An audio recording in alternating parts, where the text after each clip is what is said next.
気象庁の3ヶ月予報によりますと、この期間、日本付近は暖かい空気に覆われやすいため、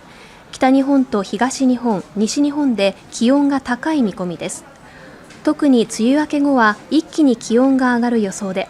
厳しい暑さとなる日も多いため、熱中症に警戒が必要です。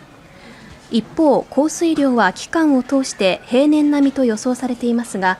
梅雨の後半にあたる来月前半は東日本、西日本で少ない見通しです。ただ8月に入ると東日本の太平洋側と西日本、沖縄、奄美地方では南から湿った空気の影響を受けるため、曇りや雨の日の多い時期があるということです。